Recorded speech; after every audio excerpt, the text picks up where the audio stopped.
ଯଦି କୌଣସି କାରଣରୁ ମୁଣ୍ଡ ବିନ୍ଧୁଥାଏ, ଅଷ୍ଟାଙ୍ଗ ଯୋଗର ମୁଁ ଶିଖେଇଛି।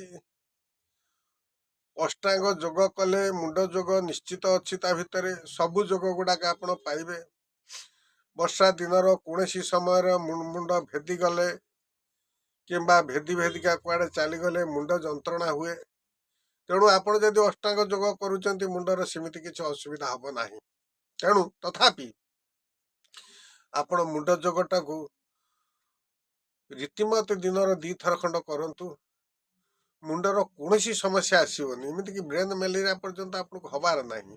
ମୁଣ୍ଡ ଭିତରେ ହେଉଥିବା ଟ୍ୟୁମର ସେସବୁ ହବାର ନାହିଁ। 9 ଥର ଲେଖା କରନ୍ତୁ। ଦେଖନ୍ତୁ ମୁଁ କରୁଛି। ହାତ ଆଙ୍ଗୁଳି 2ଟା ଏରକମ ଆଣିବେ। ବିଶେଷ ଯେତିକି ସମ୍ଭବ ଆପଣ ସେତିକି ପ୍ରେସର ଦେଇକି 9 ଥର ଉପରକୁ ଉଠେଇବେ।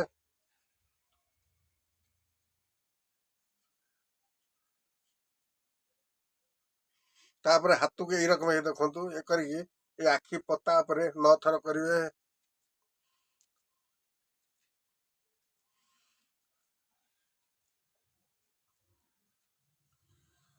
ନଅ ଥର ହେଲା। ତାପରେ ହାତ 2ଟାକୁ ଏଇରକମ ଯୋଡ଼ିକିରି ଏଇ ମୁଣ୍ଡ ଠିକ ଏଇ ଜାଗା ଉପରେ ରଖିକି ଉପର ତଳ 9 ଥର କରିବେ। ଆପଣ ଦେଖିଲେ ଏତିକି ହେଲା ପରେ ଏଇ ଯୋଉ ଜାଗାର ଦରଜ ହଉଥିବ, ବିନ୍ଧା ଛିଟା ଧକ ଧକ ହଉଥିବ, ନିଦ ହବନି, ଭଲ ଲାଗିବନି। ତେଣୁ ଆପଣ ଏଗୁଡ଼ାକ ଆଦୌ ଆସିବନି। ତାପରେ ଗଲା ଗଲା। ତାପରେ ଆସନ୍ତୁ ଏଇ ଠିକ ଏଇ ସୂତାନି ଉପରେ କି ଏଇରକମ ଆଙ୍ଗୁଳି 4ଟାକୁ ରଖିକି କରନ୍ତୁ। ତାପରେ ଯୋଉ ଧୁକି କତିରେ ଏଇଠି 9 ଥର।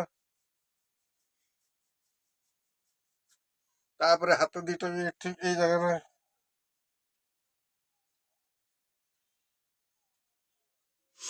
ତାପରେ ଏଇଟାକୁ ରଖିକି ଏଇ ଜାଗା ଉପରେ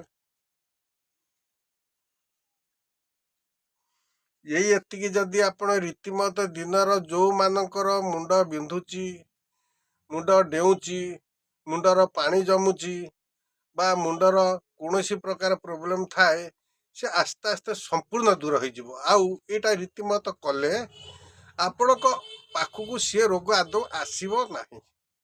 ରହିଲେ ଆଜ୍ଞା। ଜୟ ଜୀବି। ପିତା ମାତା କି ଜୟ।